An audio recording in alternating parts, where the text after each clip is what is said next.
নিতেন, বিশ্বনবী পাটির মধ্যে সিজদা করতেন। আবার বিশ্বনবী সিজদা করে যখন দাঁড়িয়ে যেতেন, মা আয়েশা আবার আগের মতো পা বিছিয়ে দিতেন। আল্লাহু আকবার। কি ঘর ছিল, টাকা নাই, পয়সা নাই, দামি বিছানা নাই, ফার্নিচার নাই, জুয়েলারি নাই, অর্নামেন্টস নাই, কিন্তু বিশ্বনবীর ঘরের মধ্যে সুখ আর শান্তি আছে না নাই?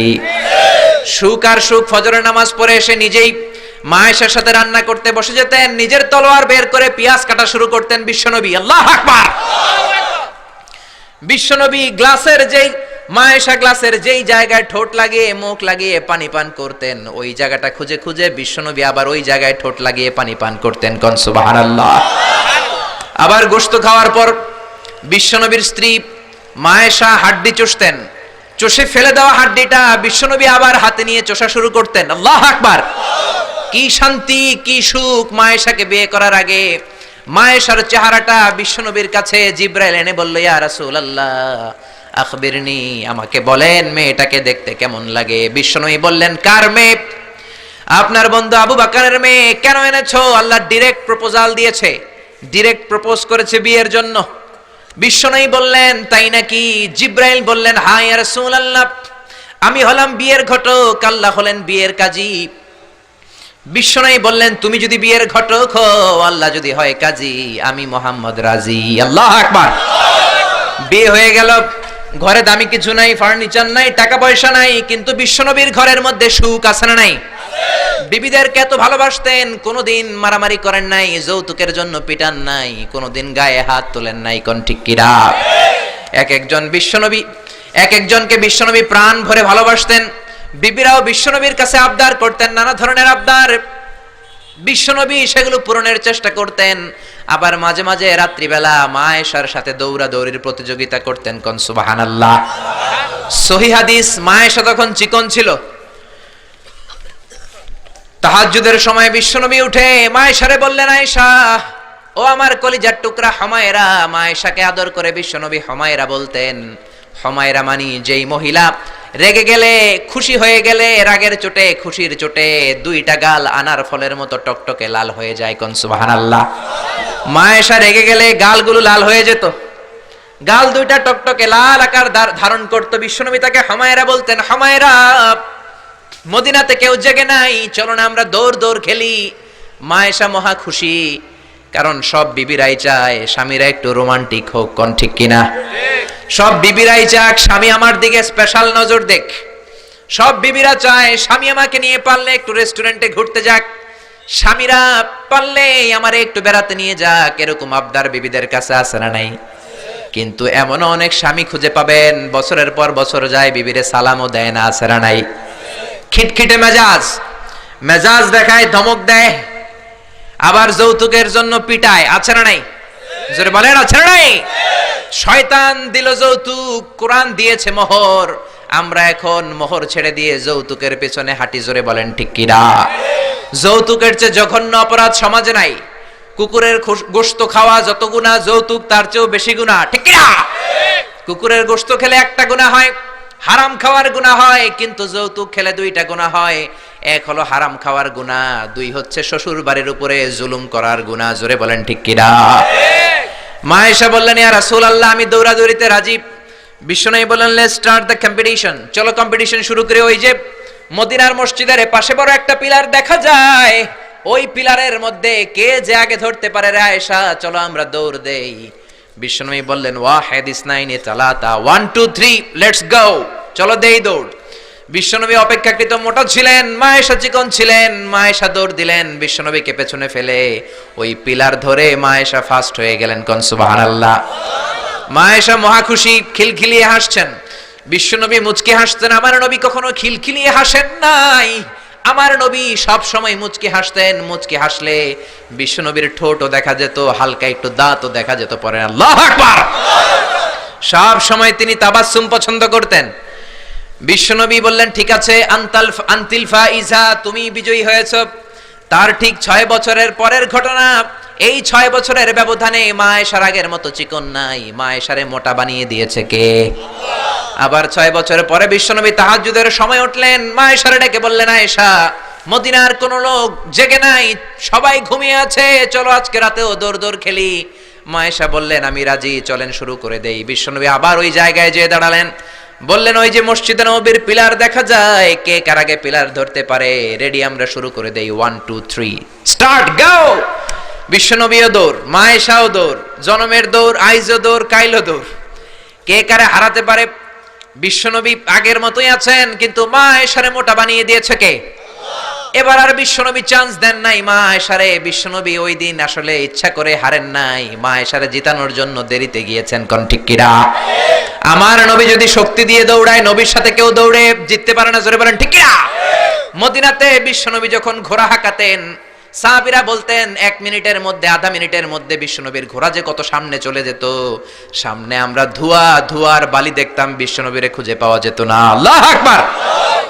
আবার তিনি যখন ওট হাঁকাতেন, পাগলের মতো বাতাসকে পেছনে ফেলে ওটগুলো দৌড়াতো। আদবা আর কসওয়া, এই দুইটা ওট নবী ব্যবহার করতেন। নবী কি ব্যবহার করতেন এগুলো জানেই না। সালমান খান কোন ব্র্যান্ডের টিস্যু দিয়া টয়লেটে যায় এটাও জানে। কোন নায়ক কি করে, সাকিব আল হাসান কোন ড্রিঙ্কস খায় এরকম মাসেল বানাইছে, সবার মুখস্থ আছে না নাই? এরপরে মাশরাফি কেমনে পেস বল করে, ওই প্র্যাকটিস আছে না নাই? কে কেমন কি করে সব মুখস্থ, কিন্তু নবীরা কেমন চলতেন, নবীদের সুনান কি ছিল এটা আমাদের জানা নাই। জোরে বলেন ঠিক কিনা? বিশ্বনবী যদি দৌড়ের মতো দৌড় দেয় কেউ পারে না, এমন শক্তি আল্লাহ বিশ্বনবীর মাসলের মধ্যে দিয়েছেন। কাউরে একবার ধরলে খবর আছে না নাই? মক্কার সবচেয়ে বড় কুস্তিগিরের নাম হলো রুকানা। রুকানার সাথে কুস্তিতে কেউ পারে না। সাহাবীরা বললেন ইয়া রাসূলুল্লাহ, ইয়া হাবিবাল্লাহ, কোনদিন আপনি রুকানার কাছে যাবেন না, কেননা রুকানা হলো সব চাইতে বড় কুস্তিগির, রুকানা কুস্তি দিলে আপনি পারবেন না। কিন্তু বিশ্বনবীর দাওয়াত তো কোনো গুটি কয়েক মানুষের জন্য নয়, সবার জন্য। ঠিক কি না? সবার জন্য দাওয়াত দিতে হবে। বিশ্বনবী ফজরের নামাজের পরে সাহাবাদের চোখকে ফাঁকি দিয়ে রুকানার কাছে চলে গেল। রুকানার কাছে যে বলল ইয়া রুকানা আসলিম তাসলাম, ইসলাম ধর্ম গ্রহণ করো, শান্তি দিবে কে?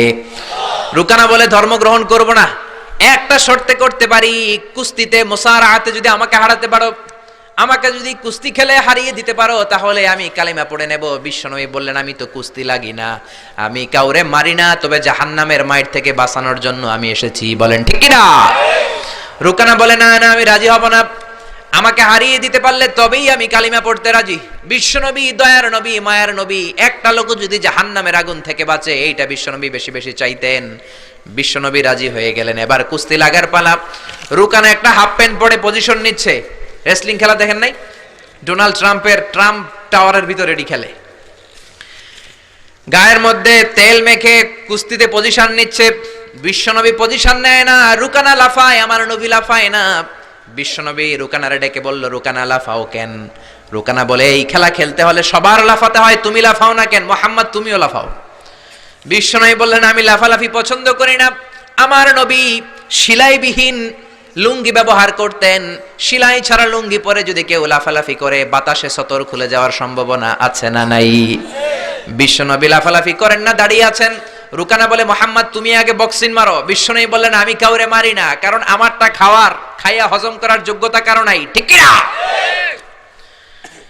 বিশ্বনবী বললেন আমি মারবো না, তুমি মারো। রুকানা বলে তুমি মারো। রুকানারাও রাজি করাতে পারেন না। বিশ্বনবী বক্সিং মারেন নাই। বিশ্বনবীর মোবারক ডান হাতটা নিয়ে রুকানার বাম কাঁধের মধ্যে টাচ করে বিশ্বনবী বললেন ও রুকানা, এত লাফাও কেন, এত লাফাও কেন? বিশ্বনবী ডান হাত দিয়ে কাঁধের মধ্যে ধরতে দেরি, মুহূর্তের মধ্যে রুকানা বেহুশ হয়ে যায়। আল্লাহু আকবার। সবাই রুকানার মাথার মধ্যে পানি ঢালে হুশ করে বলে রুকানা তুই তো বড় শিয়ানা। ওরে রুকানা তুই তো বড়, তোর শিয়ানাগিরি গেল কই? আব্দুল্লাহর বেটা মুহাম্মদ তোরে ঘুষি দেয় নাই, কিক মারে নাই, বক্সিং মারে নাই, শুধু একটু ধরেছে, বেহুশ হলি কেন? রুকানা বলে আরে তোরা তো জানিস না, তোরা কিছু দেখিস নাই, তোরা দেখেছিস মুহাম্মদ হাত দিয়ে আমার গায়ের মধ্যে ধরেছে। আসলে ওইটা হাত ছিল না, আমার মনে হয় গোটা উহুদ পাহাড়টা এসে আমার কাঁধের উপরে চেপে বসেছে। জোরে কোন সুবহানাল্লাহ। বিশ্বনবী রুকানাকে বললেন রুকানা তুমি তো হেরে গেলে, এবার কালিমা পড়ো। কয় না না আমি রেডি আছিলাম না, তুমি আগে ধরছো। মুনাফিকেরা মিথ্যা বলে। জোরে বলেন ঠিক কিনা? কাফিরেরা মিথ্যাবাদী হয়। বিশ্বনবী বললেন ঠিক আছে তাহলে আবার লাগবো। রুকানা বলল তুমি মারো। বিশ্বনবী বললেন প্রথমটা আমি মেরেছি, এইবার তুমি মারো। রুকানা বলে আমি মারবো না, তুমি মারো। বিশ্বনবী আবার রুকানাকে ধরলেন। মুহূর্তের মধ্যে রুকানা আবার বেহুশ হয়ে যায়। সুবহানাল্লাহ কইতে পারলেন না? হুশ ফিরানো হলো। আবার সবাই মাথায় পানি দেয়, আর জেগে ওঠার পরে বলে, রুকানা তুই তো বড় শাহনাগের গেল কই? রুকানা বলে, আবার ওই যে উহুদ পাহাড়, উহুদ পাহাড়, উহুদ পাহাড় আমার কাঁধের উপরে চেপে বসেছে, তোমরা তো খালি চোখে দেখো নাই। বিশ্বনবী বললেন, এবার কালিমা পড়ো। রুকানা বলে, না না, আমার পেটে ক্ষুধা ছিল, আমার গায়ে শক্তি কম ছিল, আমি প্রস্তুত ছিলাম না, পেট ভরে খাবো, খেয়ে দে তোমার সাথে আবার লাগুম। দাইন দাইন তিন দাইন, দাইন দাইন কয় দাইন? খেলা এরকম বলে না অনেকে, দাইন দাইন তিন দাইন, আবার লাগবো, আবার খেলা হবে। আবার বিশ্বনবী ধরলেন, আবার বেহুশ। বিশ্বনবীকে তোরে আর কত বেহুশ করুম? এজন্য আমার নবীর গায়ে শক্তি আছে না নাই? মা আয়েশার সাথে যদি বিশ্বনবী প্রথমবার জোরসে দৌড় দিতেন, কোনোদিন মা আয়েশা পারতো না। মা আয়েশারে জিতিয়ে দেওয়ার জন্য ইচ্ছা করে আস্তে দৌড়েছেন। এবার দ্বিতীয়বার যখন দৌড়ের পালা, মনে আছে তো না ভুলে গেছেন? বিশ্বনবী বললেন 1 2 3 দৌড় দাও। মা আয়েশাও দিলেন দৌড়, বিশ্বনবীও দিলেন দৌড়। এবার মা আয়েশাকে আর চান্স না দিয়ে বিশ্বনবী দৌড়ে যেয়ে পিলার ধরলেন। এবার আর মা আয়েশার মুখে হাসি নাই, এবার রেগে আছে, একেবারে গড়গড় করছে, রেগে জিততে পারে নাই। হেরে গেলে মেয়েদের একটা আলাদা রাগ আছে না নাই? বিশ্বনবী আয়েশার কাছে গেলেন, ডেকে বললেন, হুমায়রা হাদিহি সাবাকাতু বিতিলকা, হাদিহি সাবাকাতু বিতিল, কই যে 7 বছর আগে তুমি আমারে দৌড়ে হারিয়ে দিয়েছিলা, আজকের এই রাতের দৌড়ের প্রতিযোগিতায় তোমারে হারিয়ে ওইটার প্রতিশোধ নিয়ে নিলাম। কোন সুবহানাল্লাহ। মাঝে মাঝে এরকম বউয়ের সাথে প্রতিশোধ খেললে ভালোবাসা বাড়ায় দেয় কে? এজন্য সুযোগ পেলে দৌড়াদৌড়ি খেলবেন। রাজি আছেন তো? নাকি লাঠি লইয়া হেতেরে দৌড়ায় যান, আর হেতিও বাসাল্লাই দেয় দৌড়? ওই দৌড়াদৌড়ি না, আমিয়া ভালোবাসার দৌড়াদৌড়ি। বিবি আপনার জন্য সাজে, বিবি আপনার জন্য পার্লারে যায়, বিবি আপনার জন্য লিপস্টিক দেয়। একদিনও বিবিরে বললেন না তুমি সুন্দরী? পাশের বাড়ির বড় ভাই বলল, ভাবি আপনার হেব্বি লাগতেছে। ভেজাল আছে না নাই? কথা বলেন, আছে না নাই? আপনার বিবি আপনার জন্য গহনা পরে, আপনার জন্য জুয়েলারি পরে, আপনার জন্য সুন্দর শাড়ি পরে, খোপায় ফুল দেয়, আপনার কাছ থেকে প্রশংসা চায়। একদিনও নজর করে বললেন না তুমি সুন্দরী, তুমি অপ্সরী, অনন্যা, সুস্নিগ্ধা, সুহাসিনী, সুকেশিনী, সুভাষিনী, অসূর্যম পশা, কাজল কালো কেশ, মেঘ কালো কেশ, ডাগর ডাগর হরিণের মতো তোমার দুটি চোখ, একদিনও বললেন না। কিন্তু আপনার ছোট ভাই একদিন বলে ফেললো, ভাবি তোমারে যা লাগতেছে না। ভেজাল বেশি না কম? এজন্য খবরদার, বিবির প্রশংসা করেন, বিবির প্রশংসা করেন। মহিলারা প্রশংসা শুনতে বেশি ভালোবাসে। মহিলাদের সাথে যদি ঝগড়া করেন, ঝগড়া আরো বেড়ে যাবে। মহিলাদেরকে যদি প্রতিদিন কয়েকবার করে বলেন I love you, I am sorry, খুশি হয়ে যাবে। কোন ঠিক কিনা? বিয়ে করার আগে প্র্যাকটিস করবেন আই লাভ ইউ, আর প্র্যাকটিস করবেন I am really sorry. Sorry কইতে না পারলে খবর আছে। আপনি দোষ করলেও সরি, উনি দোষ করলেও আপনি সরি। বারবার সরি আপনাকেই বলতে হবে, তাহলে ফ্যামিলিটারে জান্নাতি ফ্যামিলি বানিয়ে দিবে কে? আর যদি মেজাজ দেখান, আর যদি ঝগড়া করেন, ওই ঝগড়াগুলো ছেলে মেয়েরা শিখবে, ঘরটারে জাহান্নামের ফ্যামিলি বানিয়ে দিবে কে? এজন্য নিয়ত করেন, মহিলাদের কাজের প্রশংসা করবেন, মহিলাদেরকে ভালোবাসবেন। বিশ্বনবী বলেন, হুব্বিবা ইলাইয়া মিন দুনিয়াকুম সালাস, এই দুনিয়ার 3টা জিনিস আমাকে আল্লাহ পছন্দনীয় করে দিয়েছে। 1 নম্বরে আত্তিব, আমি পারফিউম বা আতর ইউজ করতে পছন্দ করি। 2 নম্বরে হলো আন-নিসা, মহিলাদেরকে পছন্দ করি। 3 নম্বরে কুররাতু আইনি ফিস সালাহ, নামাজের মধ্যে যখন দাঁড়িয়ে থাকি সেটাও পছন্দ করি। আল্লাহু আকবার।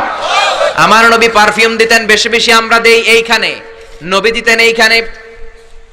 কারণ বিশ্বনবী আতর ব্যবহার করার পরে সারাদিন যত মানুষের সাথে মুসাফা করতেন, বিশ্বনবীর ব্যবহার করা আতরের ঘ্রাণ সব মানুষের হাতে হাতে চলে যেত। সুবহানাল্লাহ। আবার বিশ্বনবী মহিলাদেরকে ভালোবাসতেন, আবার বলতেন, আল্লাহ আমার কোন ছেলে সন্তান বাঁচিয়ে রাখে নাই, শুধু মেয়েগুলোরে বাঁচিয়ে রেখেছে। আবার ফাতেমার ব্যাপারে বলতেন, ফাতিমা তু বিদউম মিন্নি, ফাতেমা আমার কলিজার টুকরা, যে ফাতেমারে কষ্ট দেয় সেজন্য আমারে কষ্ট দেয়, সেজন্য যে ব্যক্তি ফাতেমার মুখের মধ্যে হাসি ফুটিয়ে দেয় সেজন্য আমি বিশ্বনবীর মুখের মধ্যে হাসি ফুটিয়ে দেয়। আল্লাহু আকবার। এই জন্য নারীদের প্রশংসা করতে রাজি আছেন তো? স্ত্রীর সাথে ভালো সম্পর্ক রাখতে রাজি আছেন তো? এক ওয়াজে একজন মোটিভেটেড হয়েছে আলোচনা শুনে, যে না, বিবির প্রশংসা করতে হবে, আজীবন তো খারাপ আচরণ করলাম, আজকে যে একটু প্রশংসা করে দেখি। বাড়িতে চলে গেছে, বিবির প্রশংসা করবে। বিবি খাবার দিয়েছে, খেতে বসেছে, স্বামী খায় আর বিবি বসে বসে দেখছে, স্বামী মিটমিট করে হাসে। বিবি বলে, ওয়াজ থেকে আসছো, এবার খাবার খাচ্ছ, ভালো কথা, মিটমিট করে হাসো কেন? বিবি বলে, মিটমিট করে হাসো কেন সেটা বলো। স্বামী কয় মিটমিট করে হাসি হচ্ছে, এর কারণ হচ্ছে আজকে যে খাবারটা খাচ্ছি রান্নাটা এত মজা হয়েছে না, এত মজার রান্না আমার জীবনে খাই নাই। রান্না মজা হয়েছে শুই না, বিবি তেলে বেগুনে জ্বলে উঠছে, কি রান্না মজা হয়েছে, 10 বছর ধরে রান্না করে খাওয়ায় একদিনও রান্নার প্রশংসা করলা না। আজকে পাশের ঘরের ভাবি একটু গরুর গোশতের তরকারি পাঠাইছিল, ওইটা দিয়েই ডিনার দিছিলাম, রাতের খাবার দিছি, রান্না বান্নার করি নাই। ওই রান্না তোমার এত ভাল লাগছে, খাও জনমের খাওয়া, আর রান্না করবো না তোমার জন্য। এজন্য প্রশংসা করবেন, খুব ভালো কথা, কিন্তু জেনে বুঝে প্রশংসার দরকার আছে না নাই? বিবির সাথে যদি ভালোভাবে প্রশংসা করেন, ভালো আচরণ করেন, ফ্যামিলিটারে সুন্দর বানিয়ে দিবে কে? বিবির চেহারার দিকে রহমতের নজর দিয়ে তাকালে চোখের সগীরা গুনাহগুলো মাফ করে দেয় কে? আবার বিবির হাতের সাথে যখন আপনার হাতটা আপনি মিলান, 2 হাতের সগীরা গুনাহ মাফ করে দেয় কে? এজন্য সম্পদ দেখলেই মনে করবেন না মহা সুখে আছে, দুঃখেও থাকতে পারে। বিশ্বনবীর ঘরে সম্পদ ছিল না, কিন্তু সুখ আছে না নাই? বলছিলাম ডোনাল্ড ট্রাম্প পৃথিবীর অনেক বড় ধনী, ধনী হলেই যে সুখ এমনটা নাও হতে পারে, কোন ঠিক কিনা? টাইমস ম্যাগাজিনের রিপোর্ট অনুযায়ী ডোনাল্ড ট্রাম্পের সম্পদের পরিমাণ হচ্ছে 3.4 বিলিয়ন ইউএস ডলার। সে হচ্ছে মাল্টি বিলিয়নিয়ার, 324 নাম্বার ধনী পৃথিবীর। এত সম্পদ আল্লাহ তারে দিয়েছে, রিয়েল এস্টেটের বিজনেস দিয়ে সে এত বড় ধনী হয়েছে, ডলার দিয়ে সে সব ভোট কিনে নিয়েছে, জোরে বলেন ঠিক কিনা? হাজার হাজার কোটি টাকার মালিক, Trump tower, Trump Taj Mahal, Trump hotel, অভাব নাই। ট্রাম্প হোটেল একটা তার আছে প্রায় 50-60 তলা, ওই হোটেলের যতগুলা জানলা আছে সবগুলা জানালা 24 ক্যারেটের গোল্ড দিয়ে বানানো, জোরে কোন নাউযুবিল্লাহ। এরকম সম্পদের পাহাড় করেছে, কিন্তু সম্পদের পাহাড় করলেই তোমার সব কথার সাথে আমরা একমত নই। নির্বাচনে জেতার আগে সে ঘোষণা দিয়েছিল মুসলিম ইমিগ্রেন্টদেরকে সে দেশ থেকে বের করে দিবে, জোরে কোন ঠিক কিনা? নিজের ইতিহাসকে সে ভুলে গিয়েছে, মুসলমানদেরকে খেদায় দিতে চায়। ডোনাল্ড ট্রাম্পের বাপ দাদা কিন্তু আসল আমেরিকান নয়, ওর বাবা এসেছে জার্মানি থেকে, ওর বাবা হচ্ছে জার্মান, মা হচ্ছে স্কটিশ, স্কটল্যান্ড থেকে এসেছে। আপনারা জানেন জার্মানি হচ্ছে ইউনাইটেড স্টেটস অফ আমেরিকা থেকে 8000 কিলোমিটার দূরে। তোর বাবা এসেছে 8000 কিলোমিটার দূর থেকে আমেরিকায়, মা এসেছে স্কটল্যান্ড থেকে আমেরিকায়। মুসলমানদেরকে খেদানোর জন্য তোর চুলকানি বাড়ছে, জোরে কোন ঠিক কিনা? এজন্য এসব কথা বলো না, নিজের দেশের জনগণের সেবা শুরু করে দাও। সাইয়েদনা ওমরে ফারুকের জীবনী পড়া শুরু করে দাও। বিশ্বনবীর জীবনী পড়ে যদি আমেরিকার 4টা বছর কাটাও, তোমার জীবনটারে সুন্দর করে দিবে কে? আবার মুসলমানদেরকে সন্ত্রাসী উপাধি দেওয়ার জন্য সে সেরা, এক একটা বড় মুনাফিক, তিনি কে? জোরে বলেন। আল্লাহ বললেন ইন্নাকা লা তাহদি মান আহবাবতা ওয়ালাকিন্নাল্লাহা ইয়াহদি মান ইয়াশা। ও নবী, আপনি চাইলে হেদায়েত দিতে পারবেন না, হেদায়েতের ক্ষমতা আমি আপনারে দেই নাই, হেদায়েতের মালিক আপনারে বানাই নাই। হেদায়েত একজন করেন, তিনি কে? আল্লাহ। এই জমিনে অনেক নবী ছিল, বাবা ছিল নবী, ছেলের হেদায়েত করতে পারে নাই। ছেলে ছিল নবী, বাবার হেদায়েত করতে পারে নাই। স্বামী ছিল নবী, বিবির হেদায়েত করতে পারে নাই। এই জমিনে অনেক বিবি ছিল আল্লাহর প্রিয় বান্দি, স্বামীর হেদায়েত করতে পারে নাই, কোন ঠিক কিনা? সাইয়েদনা ইব্রাহিম আলাইহিস সালাম, তিনি ছিলেন নবী, উলুল আজমি মিনার রাসূল, জালিল কাদার পয়গম্বর। তার বাবা আজহার ছিল কট্টর কাফের মুশরিক ছিল। ছেলে নবী হয়েও বাবার কিন্তু হেদায়েত করতে পারে। আবার সাইয়েদনা নূহ আলাইহিস সালাম ছিলেন নবী, আউয়ালুর রাসূলি ফিল আলাম, পৃথিবীর প্রথম রাসূল। বাবা নবী হয়ে, রাসূল হয়ে নূহ আলাইহিস সালাম নিজের ছেলের হেদায়েত করতে পারে নাই। আবার লূত আলাইহিস সালাম অনেক বড় নবী ছিলেন, উনি ওনার বিবির হেদায়েত করতে পারেন নাই। আবার আসিয়া অনেক বড় আল্লাহর ওলি ছিলেন, আসিয়া কিন্তু তার স্বামী ফেরাউনরে হেদায়েত করতে পারে নাই, জোরে বলেন ঠিক কিনা? এজন্য হেদায়েতের মালিক কে? আল্লাহ বললেন যালিকাল কিতাবু লা রাইবা ফীহি হুদাল লিল মুত্তাকিন। This is the book whereof there is no doubt in it and a guidance to those who are muttaqin। এটা এমন বই যে বইয়ে কোনো ভুল নাই, যে বইয়ে কোনো সন্দেহের লেশ মাত্র নাই। মুত্তাকিনদের জন্য হেদায়েত করে এই কোরআনটারে নাজিল করেছে কে? এজন্য কোরআনের মধ্যে হেদায়েত আছে না নাই? এজন্য মানলে এই কিতাবটাকে পুরোটা মানতে হবে, কিছু মানলাম কিছু ছাড়লাম এমনটা করা যাবে? জোরে বলেন। কোরআনে সূরা আছে 114টা, 114টা চ্যাপ্টার রয়েছে, 114টা সূরা রয়েছে, মানলে 114টাই মানতে হবে। জোরে বলেন ঠিক কিনা? একদল আছে বেছে বেছে মানে, নরম নরম কথাগুলো মানে, গরম কথা মানতে চায় না, আছে না নাই?